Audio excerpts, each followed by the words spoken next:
There were few games that were as successful as the original Crash Bandicoot, a game that I played for the first time recently for the channel. With a year between the game and its sequel, I'm not expecting too many changes, but only time will tell as I play the PlayStation 1 original and the insane remake of the sequel starring the most iconic character Sony has ever created.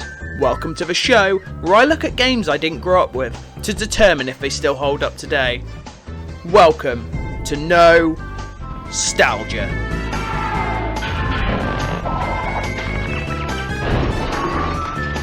Crash Bandicoot 2.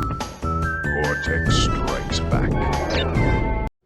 Crash Bandicoot 2 Cortex Strikes Back begins where the first game finished, with Cortex being blown out of the sky, which confirms the secret ending from the original where you escape and avoid the final boss fight is not canon. That or Cortex realised that he wasn't going to get torn as Bandicoot and decided to just end it.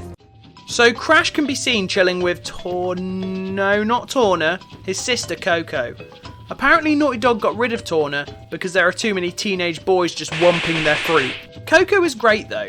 Never understood how she's related to Crash because she's actually really smart. And Crash is a little bit, how do I put this delicately? So Crash, being the fucking retard that he is, believes Cortex when he's told to grab all the crystals. Cortex claims that he's trying to save the planet, but guess what? Surprising absolutely nobody, he's actually trying to take over the world again. Who's this twist for? It's called Cortex Strikes Back. That's like if Final Fantasy VII was called Aerith fucking Dies.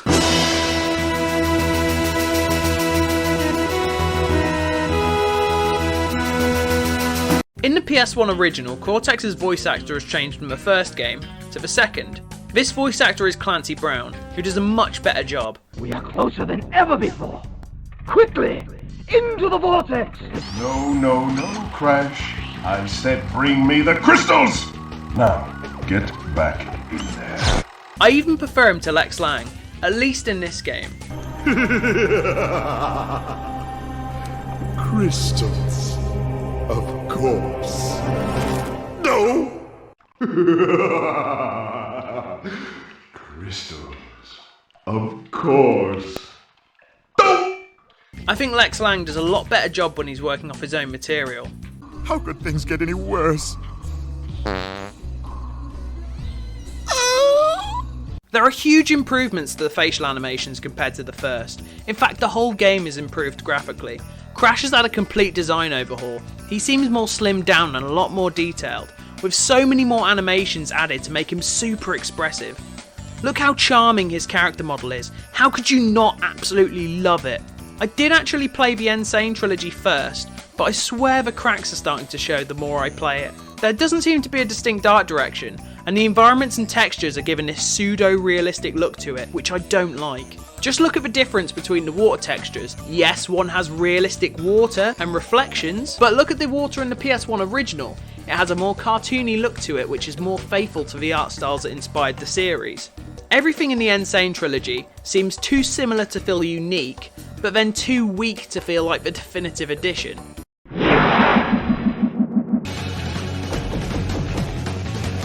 I don't think the character designs are an improvement either. Crash just looks hideous. Tiny Tiger looks more like a dog than a tiger. And Engine looks like he's been sniffing rocket fuel. And by God, what have they done to the lighting? Everything has this bright, washed out look to it. This just completely kills the atmosphere that the original was going for. The dark rooms in contrast to the glowing portals made the levels seem alluring. Ooh, Cold Hard Crash. What's that level?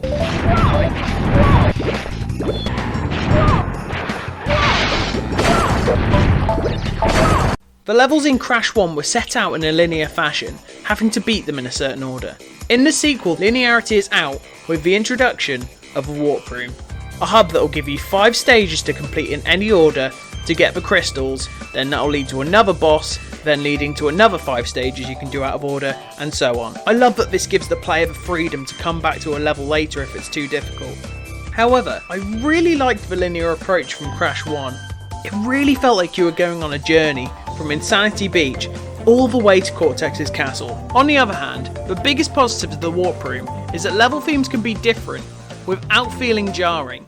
Some of the levels are designed to be more open, with branching paths. This is never fun, as the camera is way too zoomed in. The only way to safely backtrack is by inching your way forward. This isn't an issue in the boulder levels, so it seems strange if this is a problem, and it could have easily been fixed in the remakes. The remake of Crash 2 didn't do much to change the controls. You can't get as much distance, meaning you feel like you have to go right onto the edge of platforms to make a jump. From Crash 1 to 2 though, the controls are so much more precise, feeling a lot more snappy. Crash has even had his moveset expanded, being able to slide, crouch and do a belly flop. The slide is by far my favourite, as you can slide, then follow up with a jump for more height and more distance. I literally use this so often that going back to the first game, where I don't have it, just makes me feel empty inside. Naturally, the gameplay mechanics have also been expanded. Jetboards have been added, actually being part of the platforming stage, instead of their own thing. You can fly around in these jetpack stages, but have terrible controls, which actually changed and improved in the Insane trilogy. And finally, hog riding has been replaced by polar bear riding stages, which are a lot less rigid, and other than a few wonky hitboxes, are a lot more fun. Crash? What are you going to do to that polar bear? Crash, that is a child! FBI, open up! Crash Bandicoot was criticised, and still is, for its difficulty. I would say that's more down to a lack of movement options and a questionable saving system. This awful way of saving from the first game is gone, and in the second, you can save whenever you want in the warp room. The levels also just seem less interested in death pits and annoying enemies. Fumbling in the dark from Crash 1, for example, will trap you in darkness if you get hit, whereas in Crash 2, the equivalent type of level, the light only disappears if you take too long. I'd say on the whole it's definitely an easier game, especially if you're just going for the crystals, but the challenge, and more specifically the fun, is in going for 100%. Like Crash 1, you have to get gems by smashing all the boxes in a level, which you don't have to do without dying this time. So that's it, I can die as much as I want, and I get to see all the admittedly great death animations. But Crash 2 introduces death routes, alternate routes you can only get to if you reach them without dying. These will either lead to gems, or extra boxes that will get you another gem. This is a great way to challenge the player. The only one feeling like a real flick in the dick being Cold Hard Crash. Crash 2 introduces the Nitro Crate, and as soon as you touch them, the Cold Hard Crash death route is littered with these, and not only that, but you have to contend with ice physics, and the ice physics in this game are about as fun as a cancer diagnosis. You either have no momentum when you're at a standstill, or you have too much momentum when you're going at speed, and when you get to the end of this death route, you can't fall off the edge, as you have to backtrack all the way back to the start.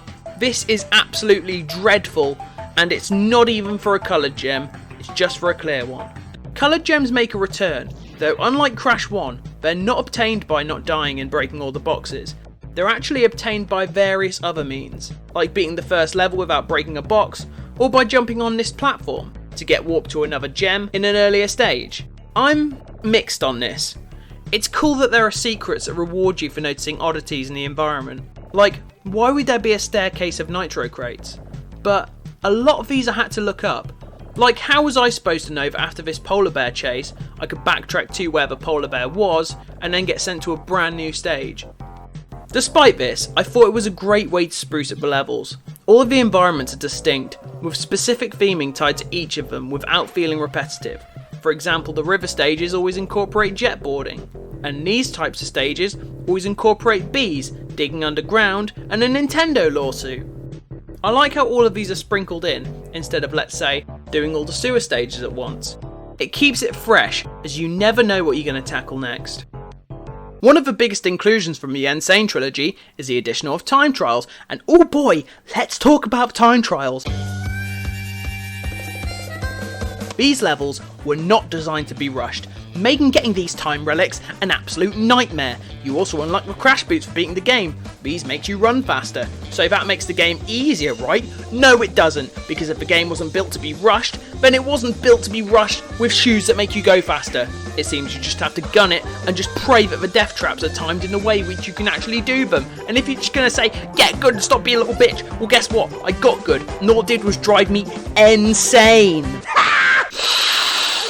The only good thing about these time trials is, thankfully, they are not in the boss fights. Other than Ripperoo and Cortex, all the bosses are brand new. Unfortunately, for the most part, yeah, not good. The Komodo brothers are about as useful as a glass hammer. You just stand around and do nothing for most of the fight. Ripperoo is pretty much the same case. The only competent boss fights are Tiny Tiger and Engine.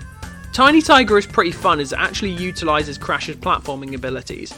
And Engine is a multi-layered boss fight where you have to destroy multiple parts of his machine.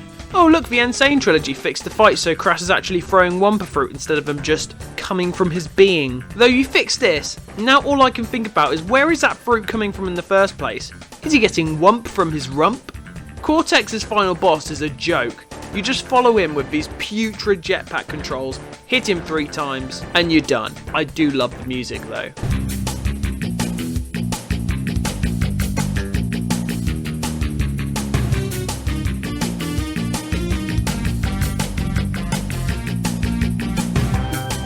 I'd say I prefer the music from Crash 1 when it comes to returning tracks, like Cortex and Ripperoo's boss themes, but the rest of the music...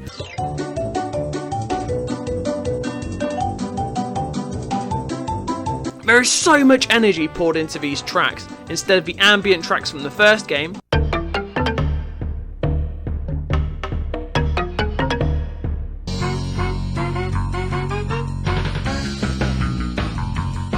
These level themes have even been remixed in the bonus rooms and death routes.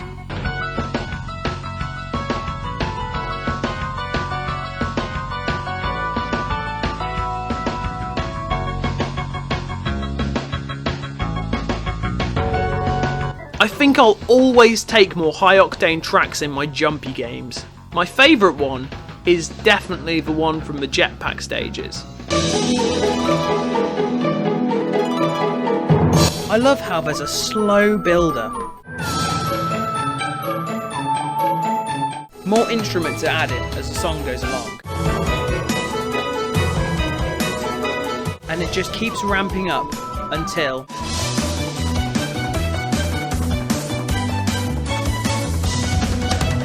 Oh my god, it's so good.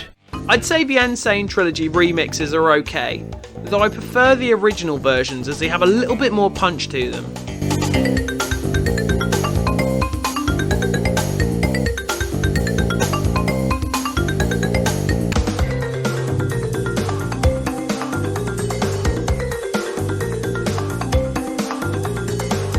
I've obviously made a lot of comparisons between the two versions of the game, and I think it's pretty clear which I prefer. Play the PlayStation 1 original if you can, but if you really have no other option, you are still playing a well-designed platformer with the remake.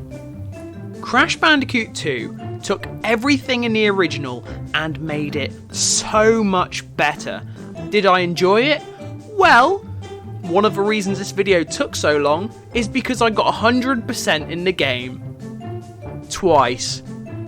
This is a fantastic platformer, and as far as 3D linear platformers are concerned, this is the best I've played, and is now one of my favourite titles to replay over and over again.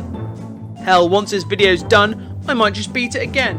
Who knows? If you didn't like Crash 1, this might be the best place to start, as it is so much more refined. And if you want to know more about what I thought about the first Crash Bandicoot, well, just watch my video on it. I've also covered plenty of PlayStation 1 games. You're talking Castlevania Symphony of the Night, Metal Gear Solid, Croc, Silent Hill. I've even covered stuff from Nintendo, from the PlayStation 2, and even some gaming related videos that cover broader topics. Now, can you expect any more Crash Bandicoot stuff? Well, I have a massive video in the works, and here's some of the gameplay footage. Thank you for watching though, I do appreciate it. If you want, you can subscribe, play Chrono Trigger, I don't know, do whatever you want, I'm not your dad. As for me, I'm gonna go and keep searching for the gold in the old.